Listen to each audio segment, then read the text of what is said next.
Howdy, y'all. So I did get to play PopSlinger Volume 2. This is a sequel to PopSlinger from a couple years ago, which I also did a video on if you want to check that out. And I played that and this one both on the PS5. So this being a sequel to the previous one, I should warn you, there are characters from the first one that are in this game. In fact, the main character you play is a different character than the first game, but they were a featured character from the first game that you're now playing as. And I thought it was cool how it kind of tied into that first game.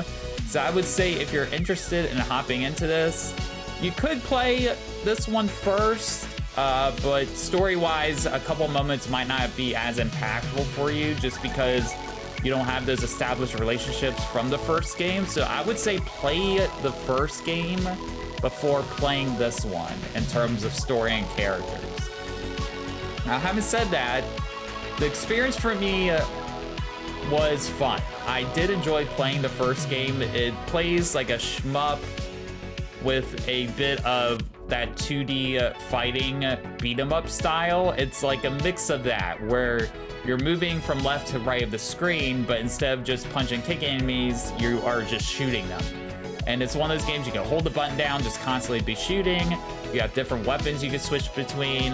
One that's more of a laser, a shotgun, one more for a pistol, medium shot, and then like one that hits multiple enemies. And as you're playing through, you have certain abilities you unlock. So you play a character that has an AI assistance of sorts, and that assistance can come in and do special attacks once you build up a combo meter. And that could be giving you a shield, re-healing your health, doing like double damage. So there's a variety there, and depending on what style of weapons and guns you use and what your combo is, it will determine what type of special ability that you get to help you out. And then after a while, once you build up your meter long enough, then you get an ultimate sort of special ability you can use to take down multiple enemies at once. So the game is very similar to the first one, not in a bad way, but I did feel playing it that there wasn't like a huge difference in terms of my experience with it compared to the first one. A lot of what you get in terms of like the style of guns kind of similar. The attacks are kind of similar. The look of the game is sort of the same aesthetically. So it felt like it was a little bit more of the same, with maybe like some slight improvements in terms of just the enemies look a bit different. The bosses you fight are a bit different. So there was a variety there. But overall, the game playing it felt the same. So it's one of those things that if you don't like the first game, you're not gonna like this one. It is kind of the exact same thing.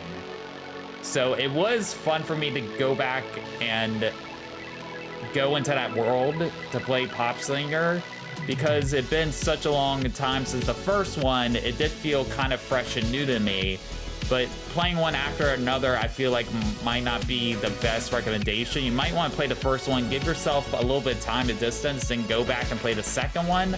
Otherwise, I feel like it's all could kind of blend in together just a little bit. The voiceover is good. The animation is really good. I always like the cutscenes. I like the style, the retro style they have on the screen. It has that sort of 80s anime sort of aesthetic to it, which I've always enjoyed. It was similar to the first game where you do have a sort of overall map, but the game kind of tells you where to go. It is linear in that sense. And you don't get to go everywhere on the map. You're just kind of following, oh, I gotta get hit this spot, this spot, and this spot.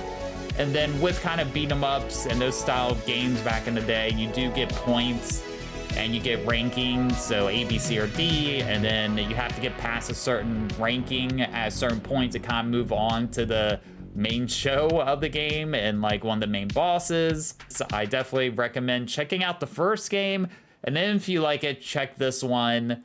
I feel like it's a very similar experience, but it's not a worse experience by any means. There's just a little bit enough variety there to keep playing, and the time on it feels about right with the pacing and everything. Especially if you like that old school aesthetic, definitely check it out.